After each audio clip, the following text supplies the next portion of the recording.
na siguradong hindi bad trip. 3 oras na hindi ka olats. Alas-tres na! Love Trip!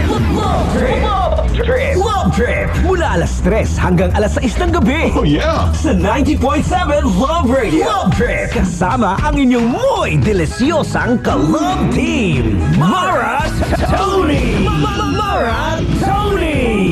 Ikaw, anong trip mo?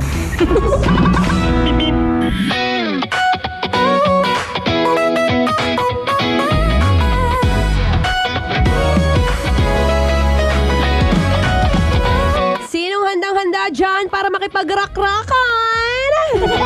Ay nako, grabe, live na live kasama natin ngayon. Kanina ko pa siya kausap. Actually, ang dami na namin na pag-usapan off-air. Pati yung mga personal life niya na kwento niya na. Nakakatawa dahil we have here from Rakrakan to Takbuhan. Today's guest knows the both worlds so very very well. Alam mo naman, meron siyang latest song na naghihilom and gusto ko lang din malaman kung ano ba yung mga hugot nito sa mga kantang naghihilom na yan. Ano? Siyempre, balita ko very sporty at athletic na siya ngayon ever since naman. At ayan no, pinapakita niya yung triceps, biceps niya live na live. O siya, wag na natin patagalin pala. That's all welcome from Sponge Cola, nag-iisang Yael Yuzon. Hello! Hi! Hello! Wow! Oh, diba? Uy, nasa screen ako. Yes, syempre. Alam mo, pag mga ganyang mukhaan, syempre dapat ano yan. Ayan, diba? Hindi ko lang ba't ako sumayaw. Parang, check ko lang kung totoo eh. Totoo ba to? Totoo to. And again, maraming salamat Sir Yael for being here. Yeah. And alam ko, diretso yun na natin ang tanong, no? At nakita ko to sa latest post mo from nagaling ka sa Iloilo. Fresh Yes. na fresh. Anong mga kaganapan natin sa Iloilo bukod sa nag-run ka, morning run? Yes. Wow, updated. Tumugtog kami para sa Crispy King. Tapos, masaya yung show kasi, nag-stand-up comedy ako sa gitna ng mga songs. Tapos, tumugtog kami ng songs, ang dami nangyari. Tapos, yung photographer namin, kumanta rin kasi pinilit kong kumanta. Tapos, napakasaya. That's amazing. Alam mo, isa sa mga naging kilala natin si Yael Yuzon for having this kind of music, ang Sponge Cola na, grabe lang, hanggang ngayon, hindi sila nawawala sa top list ng Love Radio. Wow. Thank you so much. Yes, and syempre bukod dyan, we wanna know more about your running era. Ayan na. Syempre, dun tayo sa sport type of Yael Yuzon. Well, number 1, paano mo ba naisip ang sport na running? When did it all started? Okay, nagsimula yan. Dahil medyo matanda na ako ng konti. Sa edad na 24 years old na ako. Oy, wag naman ako. Okay, sige. Okay. Nagsimula to dahil sa basketball. Marami akong kilala kasi na nagsimula tumakbo dahil parang supplement sa basketball. Gusto mo condition ka, gusto mo kaya mo bantayan yung star player ng kabilang team, which is usually my job. So, nagsimula siya nung natalo yung Ateneo sa Lasal ng Final Four nung 2007. Wow. Napakasakit ng feeling na yun. Kasi feeling ko, yung Ateneo Lasal team nung time na yun, UAP Men's Basketball, napaka-evenly matched. Tapos kaya lang natalo dahil yung effort kinulang sa dulo. Okay. Kasi hindi naman ganun kalakas yung Lasal, no offense. Hindi rin naman ganun kalakas yung Ateneo. Parang kung sino man yung mas may gusto nito, silang mananalo eh. Walang clear advantage. Natalo yung Ateneo, so sobrang na-disappoint ako. So, nangyari nun, sinulat ko yung kanta na Puso, and nagsimula ako tumakbo para i-supplement yung basketball ko. So, sabay-sabay yung mga pangyayari na yun. Okay. So, parang dito ka kumuha ng endurance. Yes. Para meron kang energy for playing defense. Kasi defense yung mas nakakapagod eh. Kasi yung offense, may palakpak sa dulo lagi yun eh. Pag nakashoot ka, yay! Pero yung defense, wala man lang magte-thank you sa'yo. Kakampi mo parang, salamat pare. Walang ganun. Alam to ng lahat na nagbabasketball, mga ball is life dyan. Alam nyo yun. Pag nag-defense kayo, kailangan palpal para may appear. Pero yung nabantayan mo, tas minamintis yung tira, wala namang parang, nice D pre, nice D. Napaka-konting appreciation for that. Wow. Correct. Nakakatawa talaga tong si Yael. Alam mo, ngayon ko lang naramdaman na ganito pala siya in person. Di ba? Kasi pagka naman may mga games dati, ang chinachant ng tao, shoot that ball. Wala naman nagsasabi ng, make the shot hard for the other player. Wala naman ganun eh. So shoot that ball eh. So bida-bida ang offense.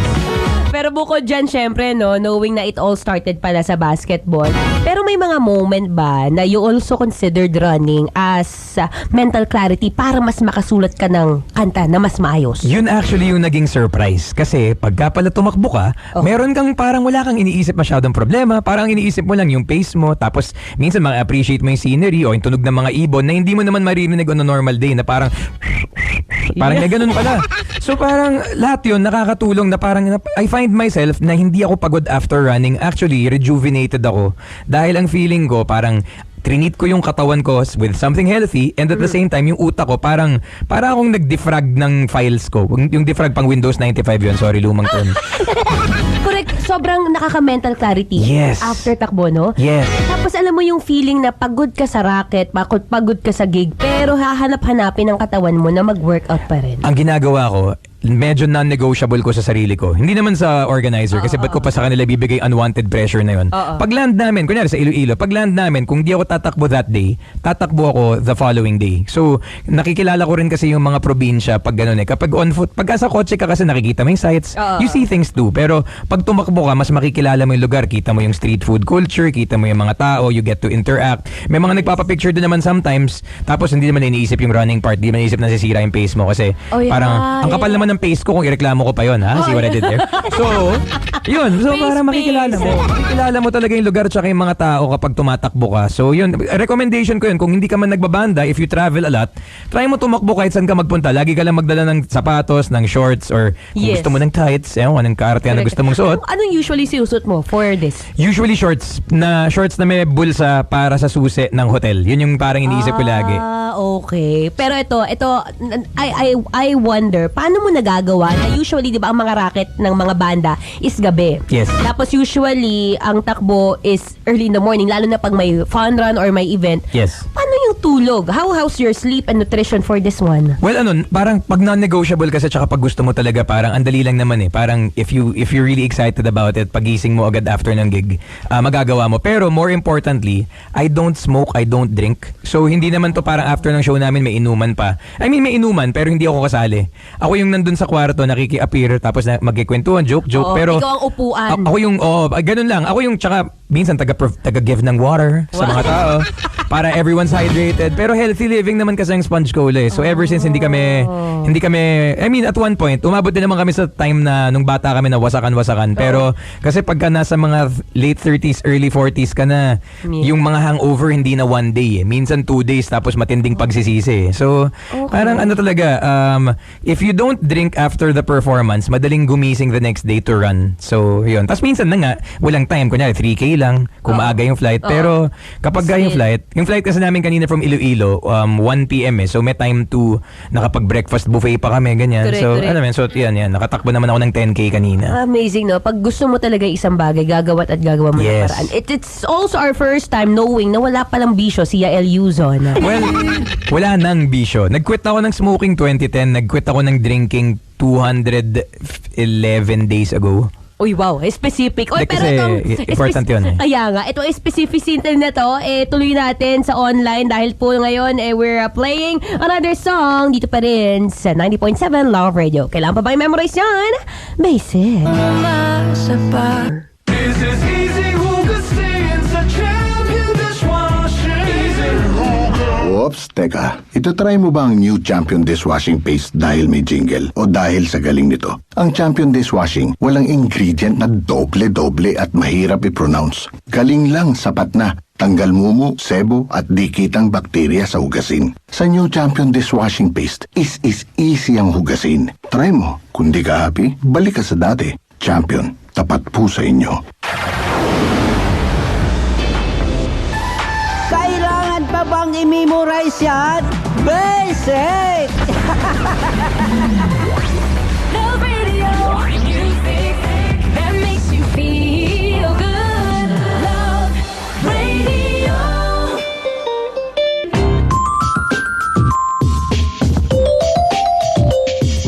Magagalit ba ang ahas? Kung inahas ni kumpare, si kumare? Kailangan pa bang i-memorize yan? Basic! Tuloy ang ligaya. Araw-araw ang saya. At tanggap na nila. Tanggap na nila. Dahil pasok kahit saan sulok. Sama mo kami, kabisyo na magsasaya,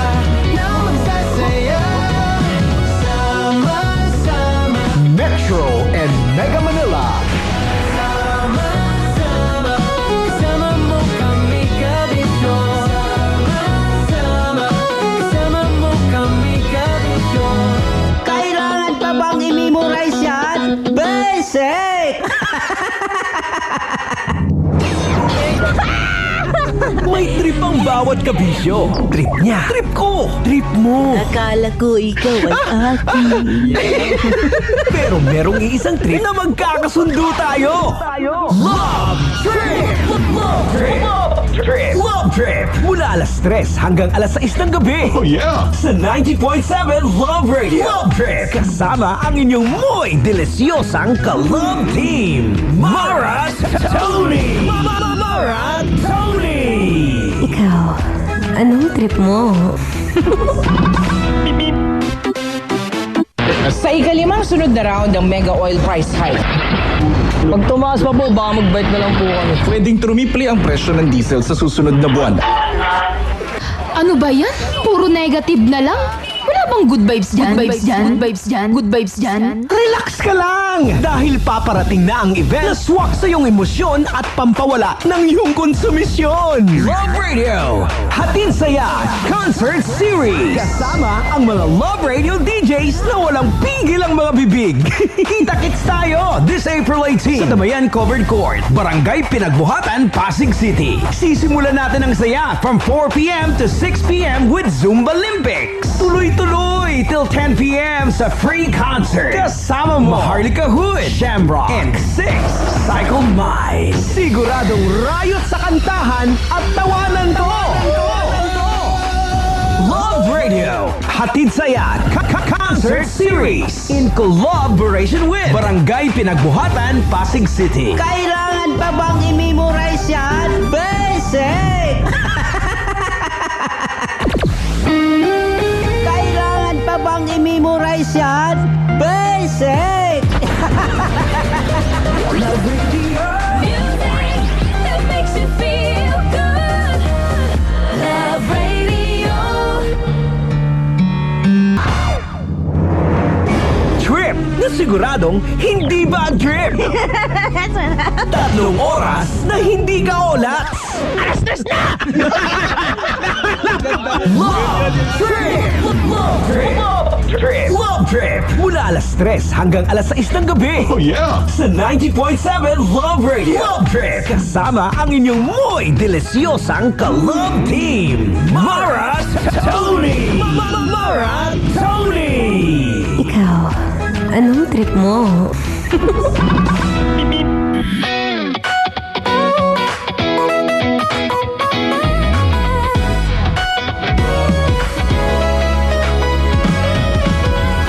Alam kong nabitin kayo sa pagdadaldala namin ni Yael Yuzon. Ni kahit ako nabitin din. Yael Yuzon, you're a star. Nakakatuwa no dahil nakilala natin si Yael Yuzon for being a very very great artist mula sa Sponge Cola, but not knowing that this person is also into running din pala. Sa mga hindi nakarinig dyan! Sabi ko kasi sa'yo, pag ganitong mga oras, 3 to 6 p.m., dito ka lang tatambay, beer. Kasi hindi mo alam kung kailan ulit tayo magkakaroon ng ganitong klaseng episode which we call Sweat at Talk, no? Wherein I get to interview some coaches, fitness enthusiasts, artists, kagaya nga ni Yael, music artists, na into sports din. Because gusto natin magpasarap. Yun lang naman ang goal. Kung gusto mo maging masarap, wala kang gagawin. Tumakbo. Alam mo, nakakatuwa dahil sabi nga ni Yael, sabi ko, ano yung nag-inspire sa kanya? Bakit ka tumakbo or bakit mo napasok yung running industry? First off, sabi niya nga ron is he's into basketball before. At isa sa mga pinakakailangan mo, syempre, pag nagbabasketball ka, o taas kamay sa mga mahihilig bang sa bola dyan. Isa sa mga pinakakailangan dyan is syempre malakas ang endurance mo, no? Para mabilis mong mahabol yung kalaban, di ba? And syempre, one of the things that would train you is syempre running. At bukod doon, isa sa mga nakuha at napulot ko kanina is kapag raw tumatakbo siya, iba ang mental clarity na naibibigay sa kanya. Huh? Taray, o kung ikaw medyo magluning isip mo kung susagutin mo ba siya o hindi, o kung dapat mo na ba siyang hiwalayan. Takbo is the key before you make any decisions, B. Minsan kasi may mga moment talagang clouded tayo with our emotions. At ito rin ang tatandaan mo ha, kung ikaw ay magbibigay ng opinion or kailangan mong makipag-usap, makipag-away to someone, always control your emotions first. Huwag ka munang magsasalita. Minsan kasi nadadala lang tayo ng init ng ulo, init ng katawan, init na ng lahat. Kaya yung mga nasasabi mo, puro init na lang. Diba? And one way of how you clarify or one way of how you remove all those emotions or angry emotions is of course, sabi nga ni Yael, running for mental clarity. Naman no? Kayang-kaya naman isingit yan given na sponge cola yan. So madalas ang kanilang gig gabi. Tapos kung tatakbo ka umaga o sadyang disiplina lang talaga. Hindi pwedeng tatamad-tamad. At isa rin sa mga napulot ko no, which I totally agree no, sa mga manginginom dyan. Sabing tabi po. Pero pag natamaan, salpok.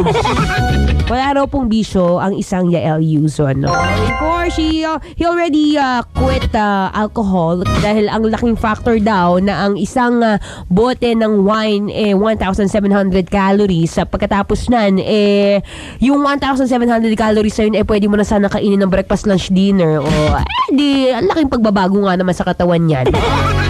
Kaya sabi ko nga kay Yael, absorbil naman dyan! Next time. Anyway, again, maraming salamat Yael Yuzon for being live here sa ating Love Trip. Sa ating Sweat Talk episode, syempre kasama pa rin DJ Myra Tony, no? O sa mga kilala mo dyan na into fitness din, ay go with love to talk more about it. Anyway, ako po yung magpapaalam na muli. Maraming salamat sa pakikinig. This has been your Daldalerang Atleta, DJ Myra Tony. You can check me out on my Facebook, Instagram, TikTok, Threads. It's MARA space TONEE. Susunod na po ang ating Spicy Opa. Walang iba kundi si DJ Kim Chino. Dito pa rin sa 90.7 Love Radio. Kailangan ba may memorize yan? Basic.